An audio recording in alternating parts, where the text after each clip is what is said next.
Hello and welcome to Defense India podcast. And before we start this video, please do like, share and subscribe to the channel. Hello and welcome to another episode of Defense India podcast, the podcast where we discuss matters to India's internal security. And when it comes to India's internal security, we also talk about matters which are very, close to our heart and are close to our neighbors. And joining me on the podcast is Vicky Nanjappa. Vicky, welcome to the podcast once again. Thanks, Akash. Thank you so much. So, Vicky, starting off, of course, the last conversation we had on the podcast was on the day that the turmoil actually began in Bangladesh. We saw that how Sheikh Hasina was forced to flee out of Bangladesh, and then now, as we're recording this podcast just a day before this recording, the Chief Justice of Bangladesh was also forced to resign from his post, and he not so sure if he has fled the country yet or not, but there could be chances that he might also flee the country. So I just want to know your insight about what is exactly happening in Bangladesh. The administration has completely collapsed. Though an interim government has taken over, Mohammad Yunus, who was said to, who is the leader of the new interim government, which is backed by the Bangladeshi army. But I don't think so that they are looking in control right now. See, one of the main demands by the students, who are at the forefront of the protest, that Sheikh Hasina steps down and the interim government is formed under Yunus. But despite that, despite him taking over the interim government, it's very clear that the violence is still, on, and they're still garrowing the, Chief Justice's house, and because he seemed to be close to Sheikh Hasina. So these kind of development. So now what I suspect, Akash, is that it's gone beyond the students. They have started it. They managed to get what they want in the beginning, but now it's becoming more and more political in nature. Where there are members of the Jamaat, there are members of the BNP who also may be involved in these protests. Because if you ask me from the straight perspective of what the students were asking for, they finally got what they wanted. They have their interim leader in place. It was their demand, which was heeded too. That is one. Vicky, I just want to ask you there, because if I recall, the demands of the student was, this whole protest started as a job quota protest, where I think a court in Bangladesh had said that around 30 to 50% job quota for the kin of the freedom fighters who fought in the 1971 liberation of Bangladesh. And after that, there were these protests, and then the Supreme Court said this thing that they will reduce the quota to around 5% or 3%, and then again after that there were again these protests, which I feel were demanding the resignation of Sheikh Hasina. So how did this protest, from just being a job quota protest, went on to become a protest that basically forced the prime minister, a sitting prime minister of a country, of a democratic country, this is what is Bangladesh called itself, a democratic country, had to flee, and then even the Chief Justice of that country had to come under pressure from the so-called protesters, because I'm not so sure, are they the same student protesters who protested against Sheikh Hasina, or what is going on, because the whole situation seems very murky right now. Yeah, it's pretty, this one, Akash, is very clear. See, as I said, students have finally managed to get what they wanted. But and also there is one more thing, is that there were complaints about Sheikh Hasina there, that she's turning out to be a very autocratic leader also. That is one thing. So they had that axe to grind against her, because because if you see, when the protests were going on, there were complaints that she was only saying use more force, and things like that, which I don't think the establishment, the police and army, were really ready for that. But then, given any protest which starts on a particular issue, that is one thing. it just does not remain about that issue. The thing is, she's ruled for 15 years. So, of course, her political opponents and everyone who's opposed to her have seen this as an opportunity, to make her step down. And, that's precisely why it turned so violent. That is one thing. And also, if you see the way in which it's going, they want everybody close to Sheikh Hasina to be, out of the system entirely, so that they have absolutely no control over the administration. So there is definitely an infiltration of the thing which has happened there. And of course, the thing is, Jamaat is completely backed by ISI. ISI would like a government which is there in Pakistan, in Bangladesh, which they would like to control, and which would continue to be an irritant for India. And that is how this whole game is shaping up. Because currently, if you look at it, students have taken a little bit of a back seat, and there's no politics which is happening on another level out.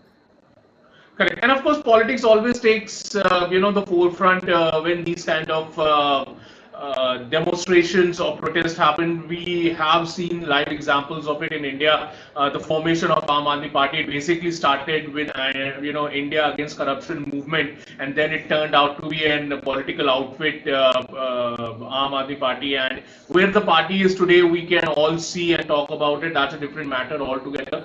But another core issue and a very sensitive issue as far as India is concerned is the atrocity that has been taking place against Bangladeshis Hindus there in Bangladesh amidst this whole unrest. Videos are coming in, a mob of people trying to enter houses, people barricading their doors using whatever furniture they have just to protect themselves. So these kind of visuals have come out from Bangladesh, and of course India has said that they are keenly watching what is happening, and of course there are huge protests happening in Bangladesh against the atrocities being taking place on Bangladeshi Hindus. So I just want to understand that do you think that these kind of attacks are just are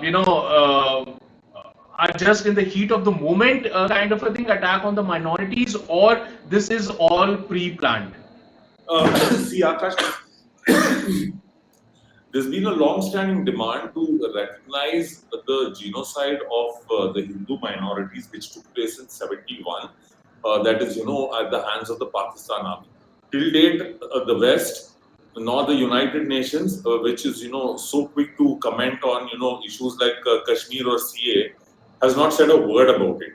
If you look at it, there has been a steady pattern basically happening in Pakistan, Bangladesh, as well as Afghanistan, which is precisely why the CA was brought in. Okay, that is one thing.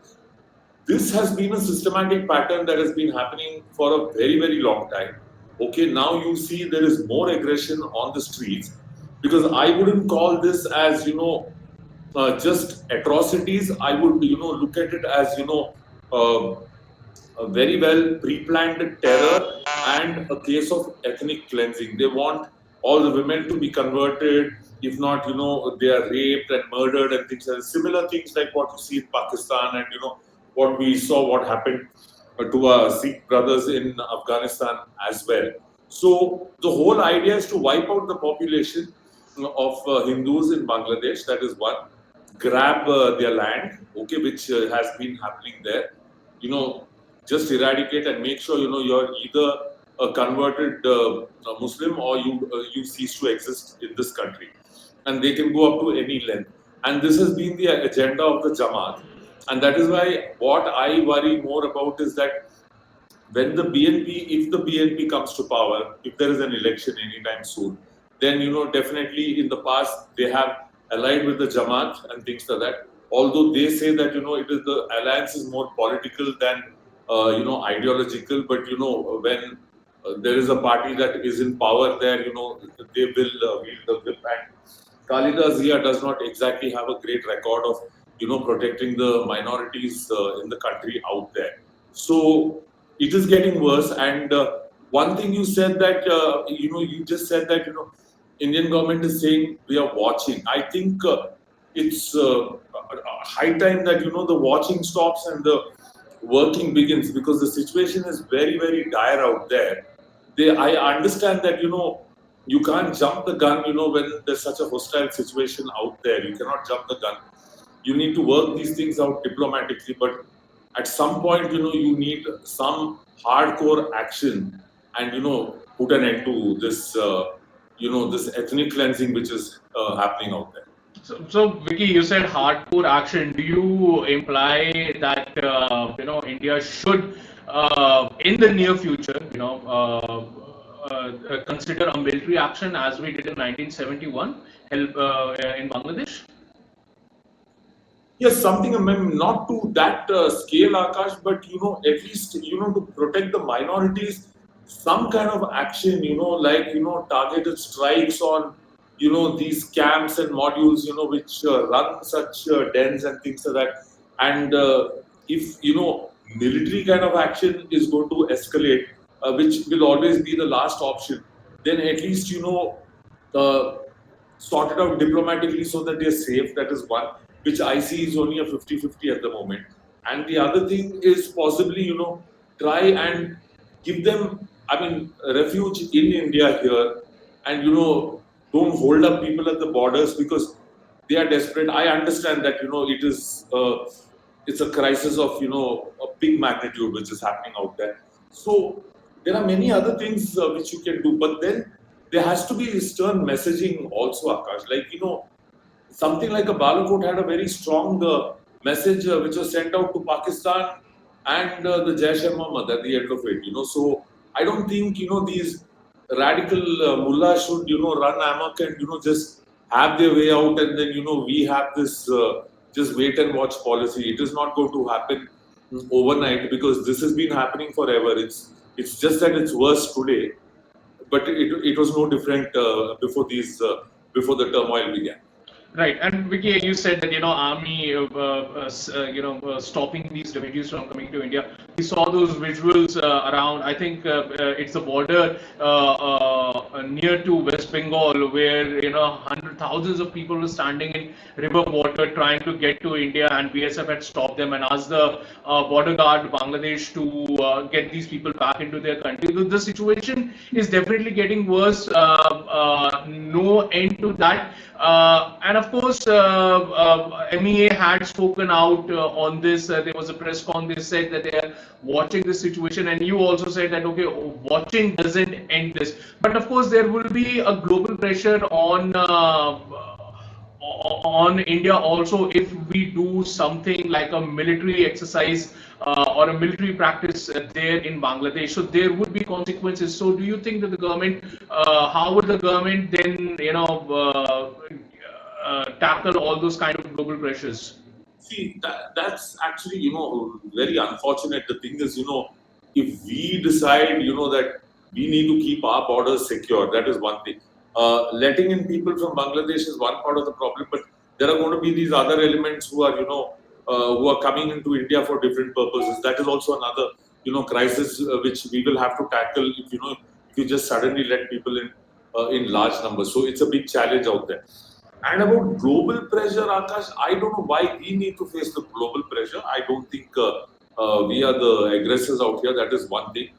In fact, I think, the table should turn, and, there should be global pressure on, countries like the US or UK and, France, and also this great body called as the United Nations. The pressure should come from them also. The thing is, because these countries have not spoken a word about these things. They've not spoken a word. Be it the Democrats, be it the Republicans, nobody said anything about it. Barring, I think it was one senator or one person who's made one statement, but that is just not enough, because these people enjoy an ecosystem across where they are representatives speaking out very strongly for them. So I think I mean, global pressure, I don't think we need to really worry about. I think the safety of the Hindus and the other minorities in this country needs to be the top priority, actually. Got it. And of course, let's hope that in the coming days we see some assertive action from the Modi government as far as safeguarding the minorities is concerned. Because just making a CA and saying in the parliament that of course we want minorities to feel safe if they feel persecuted to come to India, but on the other hand stopping them at the border. I think we need a very quick screening process of who can enter the country as far as this current situation is concerned. Well, on that note, thank you very much, Vicky, for joining me on the Defense India podcast, and we will keep a keen eye on Bangladesh and how the situation turns out, because it is not definitely getting any better anytime soon. Well, that's all we have. Thank you very much, Vicky, for joining me, Thank you, Akash. Thank you so much. and thank you to all our viewers for watching.